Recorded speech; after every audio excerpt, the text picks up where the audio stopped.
ఈ రోజు ఒరాకిల్లో 12,000 ఎంప్లాయీస్ ని తీసేశారు. సో ఈ వీడియోలో మనం అసలు ఈ లే ఆఫ్స్ రియాలిటీ ఏంటి, ఈ లే ఆఫ్స్ ఎందుకు ఇంక్రీజ్ అవుతున్నాయి, అండ్ జాబ్ కొట్టడానికి మన డిగ్రీస్ ఎందుకు సరిపోవట్లేదు, అండ్ అసలు ఏ స్కిల్స్ ఉంటే మనం ఇండస్ట్రీలో సర్వైవ్ అవ్వగలం. సో ఈ పాయింట్స్ అన్ని మాట్లాడదాం, వీడియోని సేవ్ చేసుకో. So hi guys, this is Chaitanya, I'm N A engineer. So first point, అసలు ఈ లే ఆఫ్స్ రియాలిటీ ఏంటి? ఈ లే ఆఫ్స్ పర్ఫార్మెన్స్ ప్రాబ్లం వల్ల కాదు, ఇది ఏఐ షిఫ్ట్ వల్ల జరిగింది. ఇప్పుడు కంపెనీస్ కరెంట్ ఫోకస్ ఏంటంటే only 2 pillars, AI infrastructure and cloud growth. So కొన్ని రిపోర్ట్స్ ఏం చెప్తున్నాయంటే కంపెనీస్ ఏఐ మీద చాలా ఇన్వెస్ట్ చేస్తున్నాయి. So traditional roles like basic coding, testing ఇలాంటి రోల్స్ ని రెడ్యూస్ చేస్తూ వస్తున్నాయి. అండ్ నెక్స్ట్ పాయింట్, అసలు ఈ లే ఆఫ్స్ ఎందుకు జరుగుతున్నాయి? సింపుల్ గా చెప్పాలంటే కంపెనీస్ కి 5 ఎంప్లాయీస్ అవసరం లేదు, ఏఐ స్కిల్డ్ పర్సన్ ఒక్కళ్ళు ఉంటే చాలు. అండ్ ఇప్పుడు ఏఐ టూల్స్ వల్ల ప్రతి వర్క్ చాలా సింపుల్ అయిపోయింది. అండ్ ఈ లే ఆఫ్స్ వల్ల మనకి జాబ్స్ క్రియేట్ అవుతున్నాయి కానీ కరెక్ట్ స్కిల్స్ ఉన్న వాళ్ళు లేరు. అండ్ నెక్స్ట్ పాయింట్, ప్రెసెంట్ మనకి జాబ్ రావడానికి మన డిగ్రీ ఎందుకు సరిపోవట్లేదు? ఎందుకంటే 2026 లో మన డిగ్రీలు బీటెక్ లో అవసరం లేదు. ఎందుకంటే కంపెనీస్ మీరు ఇప్పుడు ఏం బిల్డ్ చేయగలరు అని అడుగుతున్నారు కానీ మీ డిగ్రీ ఏంటి అని కాదు. సో ఇప్పుడు మనం ఏం చేయాలంటే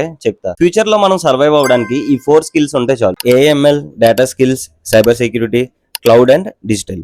అండ్ ప్రెసెంట్ ఇండియాలో ఈ స్కిల్స్ కి హై డిమాండ్ ఉంది. సో ఏఐ మీ జాబ్స్ ని రీప్లేస్ చేయదు, ఎవరైతే ఏఐని యూజ్ చేయరో వాళ్ళ జాబ్ రీప్లేస్ అవుతుంది. సో ఈ డొమైన్స్ మీద మీ స్కిల్స్ ఇంప్రూవ్ చేసుకోండి, జాబ్ ఈజీగా వస్తుంది. సో ఈ వీడియోని ఎవరికి షేర్ చేయాలో తెలుసు కదా. And do follow tech with చే ఫర్ మోర్. బాయ్.